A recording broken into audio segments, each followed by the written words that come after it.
جیسا کہ میں نے آپ سے ذکر کیا تھا کہ ہمارا پروگرام جو ہے یہ باقاعدہ شروع ہو چکا ہے، اور پروگرام کا جو ہمارا وقت ہے وہ 9 سے 9:30 کا درمیان انشاءاللہ، یہ جو وقت ہے 9 سے 9:30 انشاءاللہ اسی کے بیچ یہ پروگرام ہمارا ختم ہوگا انشاءاللہ۔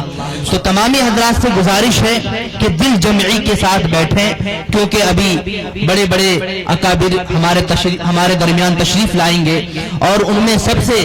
جو کہ آپ یوں کہہ لیجئے کہ اس وقت کے نمونہ اسلاف حضرت مولانا محمد مسلم صاحب القاسمی دامت برکاتہم صدر جمعیت علماء ہند صوبہ دہلی تشریف لا چکے ہیں، کچھ ہی لمحوں میں وہ ہمارے بیچ ہوں گے انشاءاللہ۔ تو آئیے میں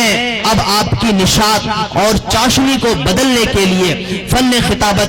جو ہمارا بہت مشہور ہے، میں خطابت کے میدان میں لیے چلتا ہوں، اور ایک ایسے نایاب موتی کو آپ کے سامنے لا رہا ہوں جن کے اکثر پروگرام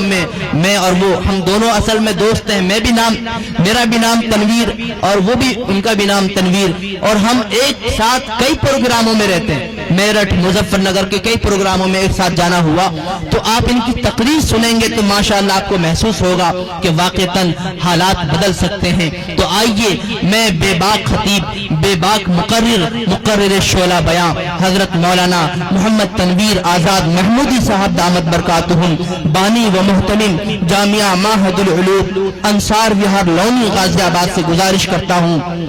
کہ حضرت تشریف لائیں اور اپنی خطابت سے ہم سب کو مستفیض فرمائیں، اور حضرت کا استقبال اس شعر کے ساتھ کہ شہنشاہ خطابت چلے آئیے، شہنشاہ خطابت چلے آئیے، تاجدار فصاحت چلے آئیے، لے کے گلزار طیبہ کے گل کی مہک،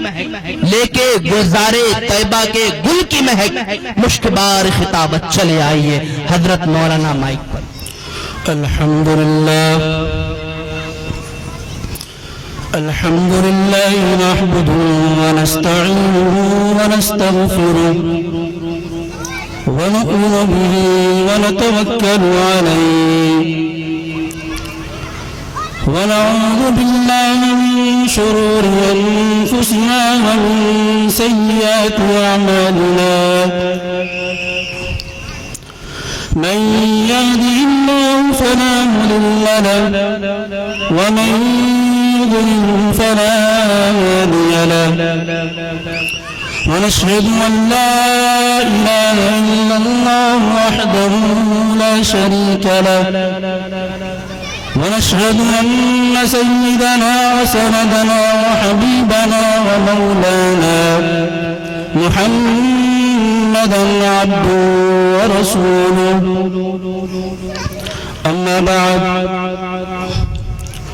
فأعوذ بالله من الشيطان الرجيم بسم الله الرحمن الرحيم ألف لام ذلك الكتاب لا ريب فيه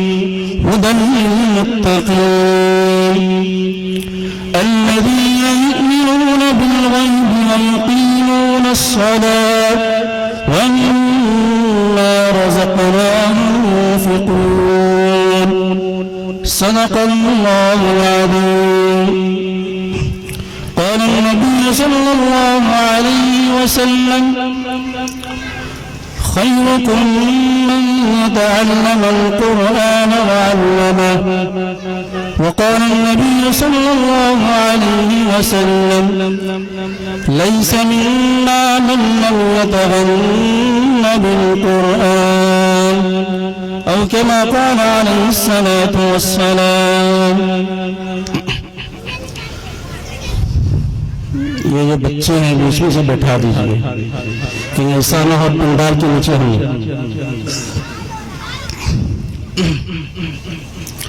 باوقار علماء کرام، معزز سامعین اعظام، عزیز دینی بھائیوں، بزرگوں، نوجوانوں اور معصوم بچوں، اور گھر میں بیٹھ کر سماعت فرمانے والی اسلامی پاکیزہ مائیں اور بہنوں، اس وقت میں علماء کرام کا جمع غفیر اسٹیج پر موجود ہے اور بہت سارے علماء کرام تشریف لا رہے ہیں۔ یہ ہم سب کے لیے سعادت کی بات ہے، خوش نصیبی کی بات ہے کہ علماء کرام کے بیچ میں ہم موجود ہیں۔ سب سے پہلے ہم سب یہ دعا کریں کہ اللہ تعالی مجھے کہنے سے زیادہ اور آپ لوگوں کو سننے سے زیادہ عمل کی توفیق عنایت فرمائے، آمین۔ سب سے پہلے آپ تمام حضرات، احباب مدرسہ، منتظمین مدرسہ، مدرسین مدرسہ، معاونین مدرسہ، محبین مدرسہ، معلمین مدرسہ، تمام کے تمام حضرات قابل مبارکباد ہیں کہ آپ کے اس درسگاہ سے، آپ کے اس مدرسے سے، آپ کے اس ادارے سے الحمدللہ ثم الحمدللہ ہر سال بچے حافظ ہو کر کے نکلتے ہیں اور اپنے سروں پر دستار بندی سجائے ہوئے نکلتے ہیں اور یہ اعلان کرتے ہیں کہ او لوگو ہم اللہ کے ان بندوں میں شامل ہو گئے جن کو اللہ بڑا پسند کرتا ہے، اور خالی ہمیں نہیں بلکہ ہمارے ماں باپ کو بھی پسند کرتا ہے، اور خالی ہمارے ماں باپ نہیں بلکہ جو ہم سے محبت کا اظہار کرتے ہیں اللہ ان سے بھی محبت کا اظہار کرتا ہے، اور جو ہمارے معاون ہوئے، جو ہمارے لیے تعاون کرنے والے ہوئے، اللہ ان سے بھی محبت کا اظہار کرتا ہے۔ تو گویا یہ حفاظ کرام یہ اعلان کر رہے ہیں کہ اس میں میرے محترم بزرگوں اور نوجوانوں، آج مجھے مختصر سی گفتگو کرنی ہے چونکہ میرے استاذ محترم حضرت مولانا و مفتی شعیب صاحب القاسمی دامت برکاتہم العالیہ کچھ ہی دیر میں آپ کے بیچ آئیں گے اور قیمتی نصیحت آپ لوگوں کو کریں گے۔ تو چلیے اب ہم سب مل کر یہ دعا کرتے ہیں کہ اللہ تعالیٰ ان حفاظ کرام کو عالم دین بھی بنا دے، مفتیوں کی فہرست میں بھی شامل کر دے۔ اے اللہ کے بندے، میں نے یہ دعا کیوں دی ہے اور کس لیے دی ہے؟ یہ دعا اس لیے دی ہے کہ اگر یہ حافظ قرآن ہی رہ گئے تو کل قیامت کے میدان کے بعد 10 آدمیوں کو جنت کے اندر لے کر کے جائیں گے، اور بعض روایت یہ بھی کہتی ہے کہ 10 خاندانوں کو جنت کے اندر لے کر کے جائیں گے کہ حافظ قرآن ہوگا جنت کی طرف گامزن ہوگا، اس کے پیچھے 10 خاندان ہوں گے جنت کی طرف لے کر جا رہا ہوگا۔ اگر اللہ نے چاہا یہ عالم بھی بن گیا، اگر اللہ نے چاہا یہ مفتی بھی بن گیا، تو پھر یاد رکھنا 10 انسان نہیں، 10 خاندان نہیں، بلکہ کل قیامت کا میدان ہوگا اور ان کے لیے جنت کا اعلان ہو چکا ہوگا، یہ جنت کی طرف جا رہے ہوں گے، جنت کے دروازے پر پہنچیں گے، میرا اللہ ان کو جنت کے دروازے پر روک لے گا اور کہے گا اے علماء کی جماعت کدھر چلے ہو، کدھر چلے ہو؟ تو علماء کہیں گے اللہ جنت کی طرف جا رہے ہیں، تو میرا اللہ فرمائے گا، میرا اللہ کہے گا رکو تو صحیح، ذرا رکو تو صحیح، اپنے پیچھے مڑ کر کے تو دیکھو، تم سے محبت کرنے والے کھڑے ہوئے ہیں، تمہیں ہدیہ تحفے دینے والے کھڑے ہوئے ہیں، تمہارے معاون بھی ہیں، ہاں تمہیں اپنے دسترخوانوں پر بلا کر کے لذیذ لذیذ کھانے کھلانے والے بھی موجود ہیں، ہاں تم جس مدرسے میں پڑھتے تھے وہاں رضائی بستر اور گدے کا انتظام کرنے والے بھی ہیں، تم جس مدرسے میں پڑھتے تھے وہاں پانی، گرم پانی اور ٹھنڈے پانی کا انتظام کرنے والے بھی موجود ہیں، یہاں تک کہ اپنے تم سے اس قدر محبت کرتے تھے، اس قدر محبت کرتے تھے کہ اپنے خون پسینے کی کمائی سے تمہاری ضرورتوں کو پورا کرنے کی کوشش کرتے تھے، لیکن آج مایوسی کے عالم میں کھڑے ہوئے ہیں تو علماء کہیں گے اللہ کرنا کیا ہے؟ تو ہمیں اللہ کہے گا اے علماء کی جماعت تم اشارے کرو، ہم تمہارے اشارے پر سب کو جنت نعیم عطا کریں گے۔ اللہ رب العزت یہ رتبہ ان کو کل قیامت کے دن دینے والا ہے، اور خالی جان اور مال سے نہیں۔ اگر آپ نے ایک لفظ ان کی محبت میں کہا ہوگا، اگر آپ نے صرف ان کو محبت سے مسکرا کر کے دیکھ لیا ہوگا تو یہ چیزیں میری اور آپ کی مغفرت کا ذریعہ بن جائیں گی۔ کیا آپ کو معلوم نہیں کہ ایک صحابی رسول اللہ کے لاڈلے حبیب صلی اللہ علیہ وسلم کے خدمت میں حاضر ہوتے ہیں اور آ کر کے عرض کرتے ہیں یا رسول اللہ صلی اللہ علیہ وسلم جب تک ہم زمین پر رہتے ہیں جب تک آپ کے چہرے کا دیدار نہ ہو جائے ہمیں سکون نہیں ملتا، جب تک آپ کی زیارت نہ ہو جائے ہمیں چین نہیں ملتا۔ اے اللہ کے نبی، آپ تو اللہ کے محبوب ہیں، کل قیامت کے میدان کے بعد آپ جنت کے اعلیٰ درجوں پر فائز ہو جائیں گے۔ اے اللہ کے نبی، ہم جنت میں آپ کے درجوں تک نہیں پہنچ سکتے، پھر آپ کی زیارت کیسے ہوگی، پھر آپ کا دیکھنا کیسے ہوگا، پھر آپ کی صحبت کیسے ملے گی؟ اے اللہ کے نبی، ہمیں ایسی جنت نہیں چاہیے اس میں آپ کی زیارت نہ ہو، اس میں آپ کے قریب بیٹھنا نہ ہو، اس میں آپ کا دیدار نہ ہو۔ اے اللہ کے نبی، ہمیں ایسی جنت نہیں چاہیے۔ وہ صحابی رسول کہہ رہے ہیں، آنکھوں سے آنسو جاری ہیں،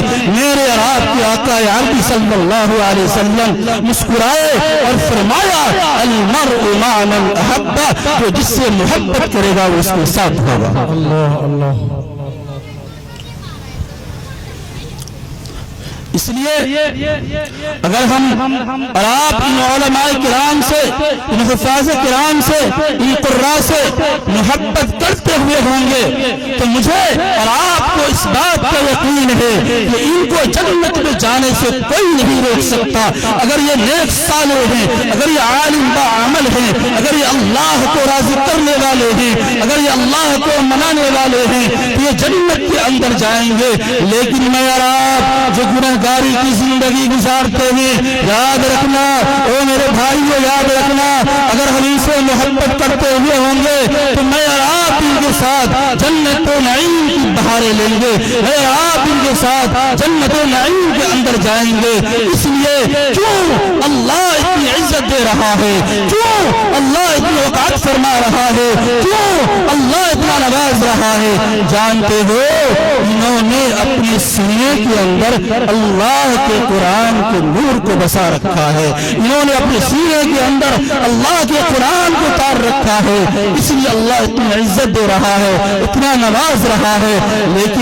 لیکن میرے اور آپ کے دلوں کے اندر گناہوں کی باتیں، عشقیاں باتیں اور نہ جانے کیا کیا شیطانی باتیں موجود ہیں۔ لیکن ذرا دیکھیے ان کے دل کے اندر صرف اللہ کا قرآن ہے، ان کے دلوں کے اندر صرف اور صرف اللہ کے قرآن کی وہ آیتیں ہیں جس کو قرآن شروع ہوتے ہی کہتا ہے ذَلِكَ الْكِتَابُ لَا رَيْبَ فِيهِ، ذَلِكَ الْكِتَابُ لَا رَيْبَ فِيهِ۔ اس کتاب کے اندر کسی شک و شبہ کی گنجائش نہیں، اس کتاب کے اندر کوئی کمی نہیں۔ اللہ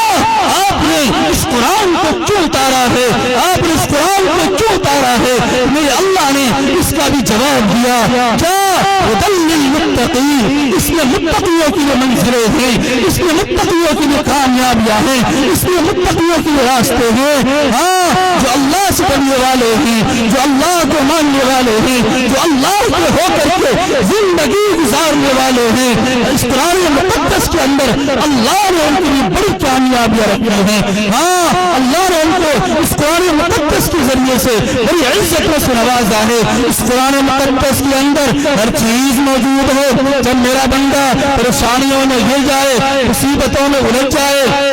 کہیں سے کوئی راستہ نظر نہ آئے، چاروں طرف راستے بند نظر آئے، تو کہیں جانے کی ضرورت نہیں، حکومتوں کو بدلنے کی دعا کرنے کی ضرورت نہیں، بلکہ اس کے لیے یہ قرآن قیامت تک کے لیے دیا ہے، یہ کتاب قیامت تک کے لیے دی ہے۔ اے میرے نوجوانوں، اے میرے بزرگوں، سنو،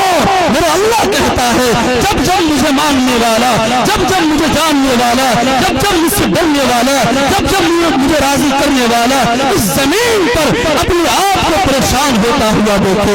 کہیں جانے کی ضرورت نہیں، حکومتوں کو بدلنے کی دعا کرنے کی ضرورت نہیں، بلکہ قرآن پڑھے، قرآن کا مطالعہ کرے، قرآن پر عمل کرے، انشاءاللہ العظیم اللہ انہیں بڑی کامیابیوں سے نوازے گا۔ آمین انشاءاللہ۔ ذَلِكَ الْكِتَابُ لَا رَيْبَ فِيهِ هُدًى لِّلْمُتَّقِينَ۔ اللہ متقی کہتے کسے ہیں؟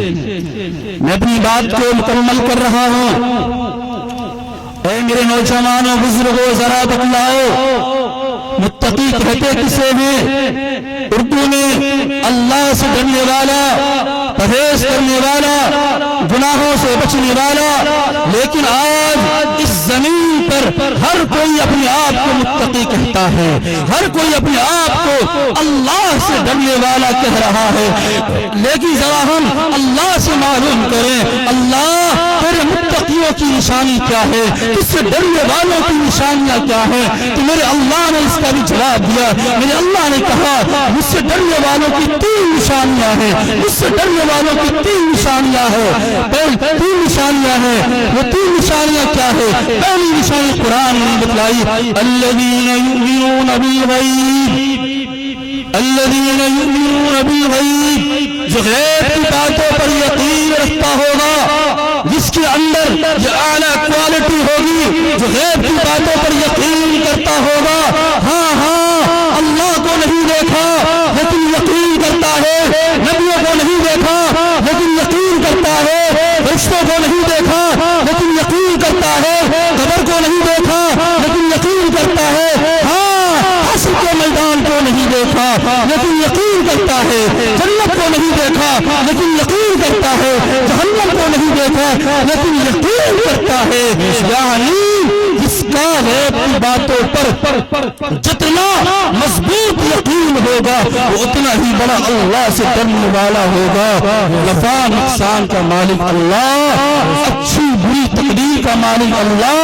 سب کچھ کرنا نہ کرنا اللہ کی طاقت۔ جن کا ان باتوں پر مضبوط یقین ہوگا سمجھ لو وہ متقی کہلائے گا۔ میں اپنی باتوں کو اور مختصر کر رہا ہوں۔ میرے اللہ نے بیان فرمائی الذین یؤمنون بالغیب، جو غیب کی باتوں پر یقین کرتا ہوگا۔ آگے بڑھیے، دوسری نشانی میرے اللہ نے کیا بیان فرمائی؟ اللہ سے ڈرنے والوں کی دوسری نشانی یہ ہوگی وَيُقِيمُونَ الصَّلَاةَ، وہ نمازوں کا پابند ہوگا، نمازوں کو نہیں چھوڑتا ہوگا۔ جو اللہ سے ڈرنے والا ہوگا کبھی نمازوں کو نہیں چھوڑتا ہوگا، چاہے سردی ہو نماز نہیں چھوڑتا، چاہے گرمی ہو نماز نہیں چھوڑتا، سفر میں ہے نماز نہیں چھوڑتا، حضر میں ہے نماز نہیں چھوڑتا، تندرست ہے نماز نہیں چھوڑتا، بیمار ہے نماز نہیں چھوڑتا۔ یہاں تک کہ اللہ سے ڈرنے والا اگر دشمنوں کے ہتھیاروں کے سائے کے نیچے بھی ہے پھر بھی نماز کے وقت وہ نماز نہیں چھوڑتا۔ بے شک بے شک۔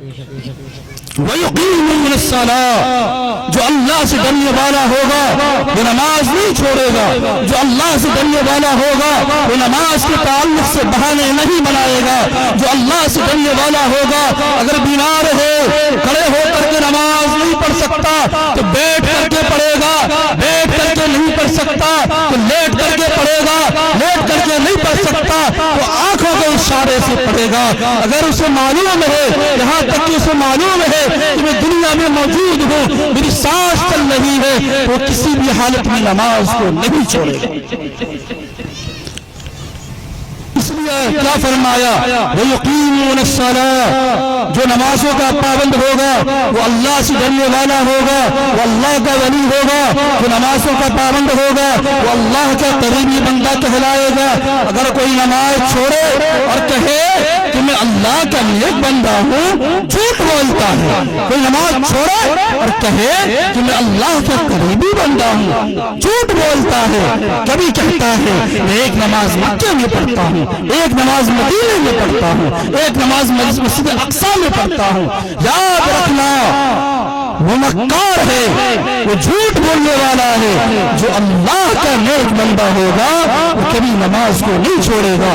جو اللہ کا نیک بندہ ہوگا وہ کبھی نماز کے تعلق سے بہانے نہیں بنائے گا۔ بے شک بے شک۔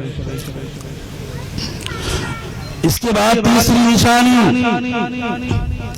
وَمِمَّا رَزَقْنَاهُمْ يُنْفِقُونَ، اللہ نے جو انہیں رزق دیا ہے اس میں سے اللہ کے نام پر خرچ کرتے ہیں۔ پہلی نشانی غیب کی باتوں پر یقین کرتے ہیں، دوسری نشانی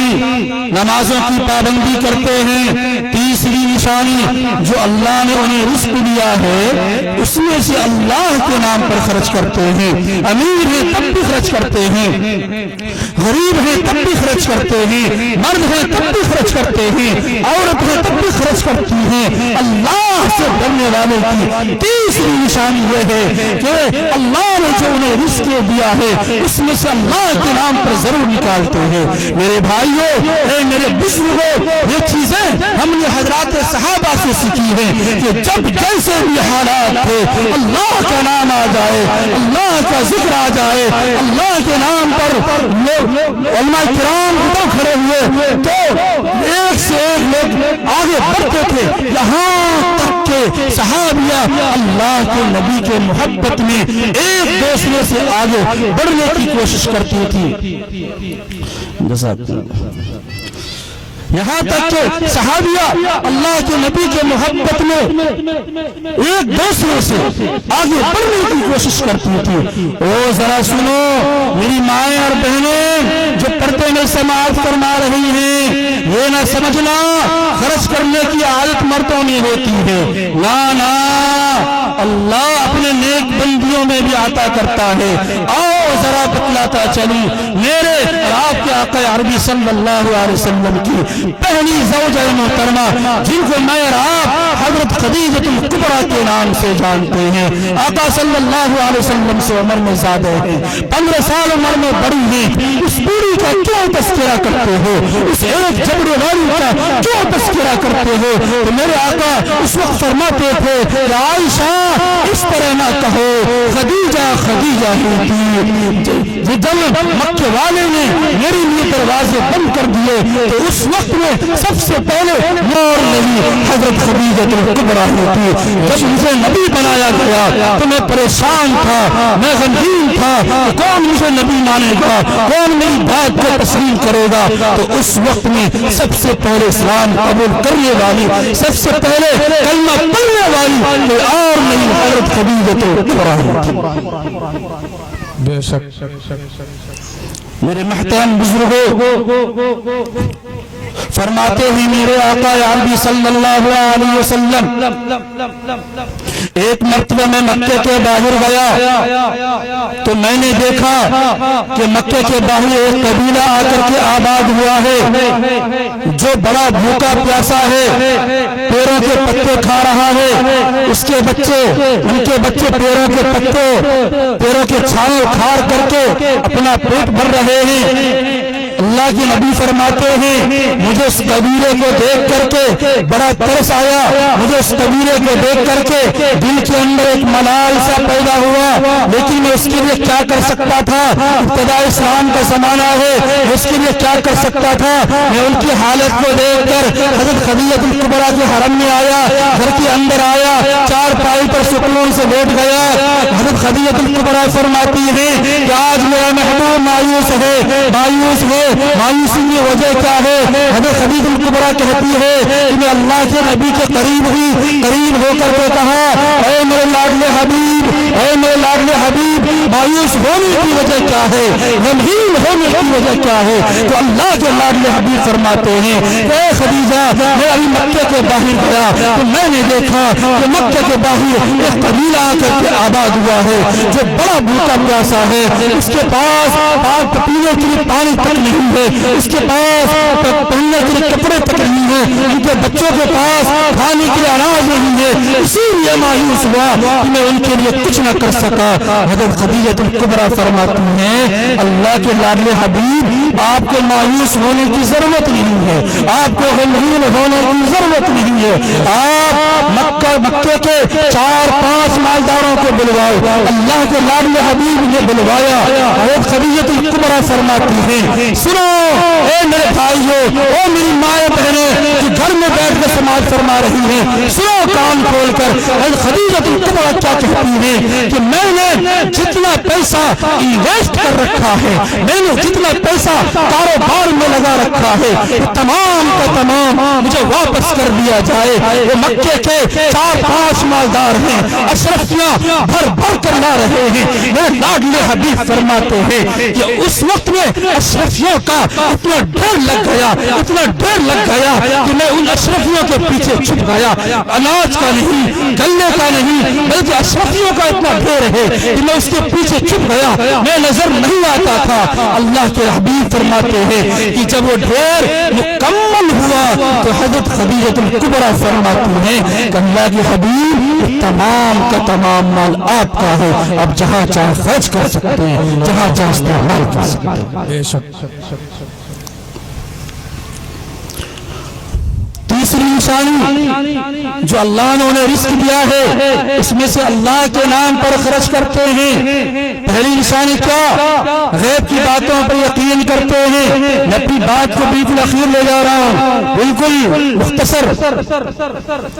غیب کی باتوں پر یقین کرتے ہیں، نمازوں کی پابندی کرتے ہیں۔ اور تیسری نشانی جو اللہ نے انہیں رزق دیا ہے اس میں سے اللہ کے نام پر ضرور نکالتے ہیں۔ یہ مدارس اسلامیہ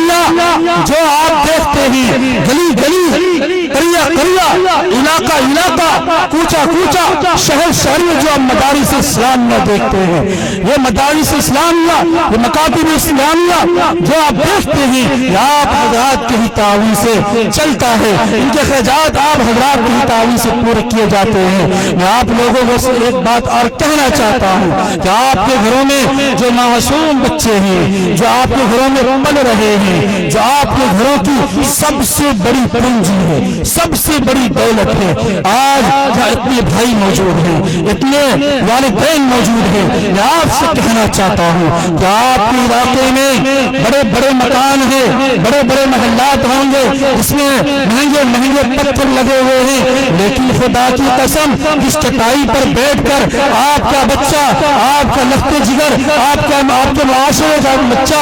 آپ کے سماج کا بچہ اس چٹائی پر قرآن پاک کی تعلیم پاتا ہے۔ اس چٹائی کی قیمت اس سنگ مرمر سے کہیں زیادہ ہے، جہاں اللہ کی کتاب کی تعلیم ہوتی ہے، قرآن پڑھنے پڑھانے کا کام ہوتا ہے۔ آج میں آپ سے خلاصے کے طور پر کہنا چاہتا ہوں، اے میرے نوجوانوں، اے میرے بزرگوں، ہوشیار ہو جاؤ، ہوشیار ہو جاؤ۔ میں آپ سے کہنا چاہتا ہوں کہ ہندوستان کی تصویر تیزی کے ساتھ بدل رہی ہے، تیزی کے ساتھ بدل رہی ہے۔ آپ کے پیشانی کو کہاں جھکا دیا جائے، کہاں نہیں جا سکتا۔ آپ کے ایمان پر، آپ کے سینے پر ڈاکہ ڈالا جاتا ہے، ایسا ڈالا جاتا ہے، ایسا ڈاکہ ڈالا جاتا ہے، اس ڈاکے کی بنیاد پر کس کے دل میں ایمان سلامت رہے اور کس کے دل میں ایمان سلامت نہ رہے، اس کی کوئی گارنٹی نہیں دی جا سکتی۔ اس لیے میں آج کے جلسے کے خلاصے کے طور پر یہ آپ سے کہنے کی ہمت کر رہا ہوں کہ اگر اللہ نے آپ کو پھول جیسی اولاد عطا کی ہے، پھول جیسی اولاد عطا کی ہے، تو آپ کی سب سے پہلی ذمہ داری یہ ہے کہ چاہے آپ کو ایک روٹی کم کھانا پڑے، چاہے آپ کے گھر پر چھپر ہو، پکے کا مکان نہ ہو، لیکن خدا کی قسم اگر آقا صلی اللہ علیہ وسلم سے محبت ہے، قرآن پاک سے تعلق ہے، اپنے بچوں کو مسلمان دیکھنا چاہتے ہو تو آج طے کیجئے، یہ عہد کیجئے کہ ہم بھوکا سو سکتے ہیں، پھٹا ہوا کپڑا پہن سکتے ہیں، ضرورت پڑی تو بھیک مانگ سکتے ہیں، لیکن اپنی اولاد کو قرآن پاک کی تعلیم سے اپنے بچوں کو محروم نہیں کر سکتے۔ جس دن والدین یہ سوچ لیں، جس دن یہ قوم سوچ لے گی،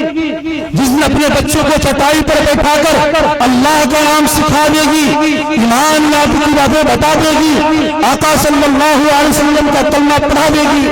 ایمان لانے کی باتیں بتا دے گی، قرآن کا نور اتار دے گا، اس دن اس والدین کی ذمہ داری پوری ہوگی۔ لیکن اگر کوئی والدین بچے کو پیدا کرنا تو جانتا، لیکن پیدا کرنے کے بعد اس کے سینے تک قرآن کا نور نہیں پہنچاتا، یقین مانیے اس باپ سے بڑا ظالم، اس سے بڑا مجرم، اس سے بڑا پاگل اللہ کی نگاہ میں دوسرا انسان نہیں ہو سکتا۔ بے شک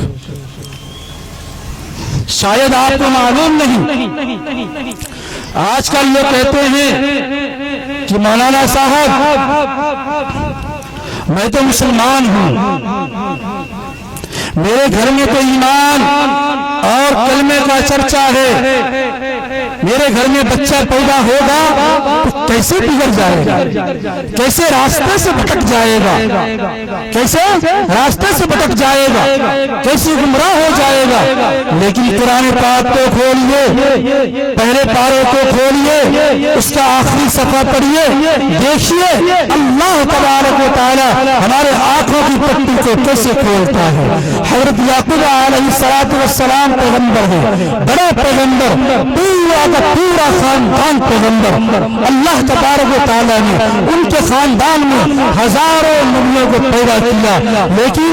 جب انتقال کا وقت قریب آیا تو انہوں نے اپنے بچوں کو بلوایا، اپنے لڑکوں کو بلا کر کے کہا کہ بیٹو یہ بتاؤ، جب میں دنیا سے چلا جاؤں گا، جب میری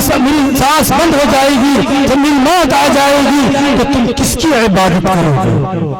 تم کس کی عبادت کرو گے؟ تمام بچے نبی کے بیٹے تھے، مچل گئے اور کہا ابا جان آپ پیغمبر، آپ کے باپ دادا پیغمبر، میں پیغمبر کے گود میں پیدا ہوا، میں پیغمبر کے گود میں پلا بڑا۔ اے ابا جان آپ کو یہ کیسے محسوس ہوا کہ آپ کے جانے کے بعد میں راستے سے بھٹک جاؤں گا، گمراہ ہو جاؤں گا؟ حضرت یعقوب علیہ السلام کی آنکھوں میں آنسو آ گئے۔ کیا فرمایا میرے بھائیو، غور سے سنو۔ حضرت یعقوب علیہ السلام نے فرمایا کہ بیٹے مان لا تیری ذمہ داری کا رہی بلکہ میری ذمہ داری کا، چاہے کوئی باپ ولی ہی کیوں نہ ہو، چاہے کوئی باپ نبی ہی کیوں نہ ہو، چاہے کوئی باپ رسول ہی کیوں نہ ہو، اس کی ذمہ داری ہے کہ اپنی موت سے پہلے، اپنی آنکھ بند ہونے سے پہلے اپنے بچوں کے بارے میں، اپنی اولاد کے بارے میں اطمینان کر لے۔ جب میری آنکھ بند ہو جائے گی، جب میں دنیا سے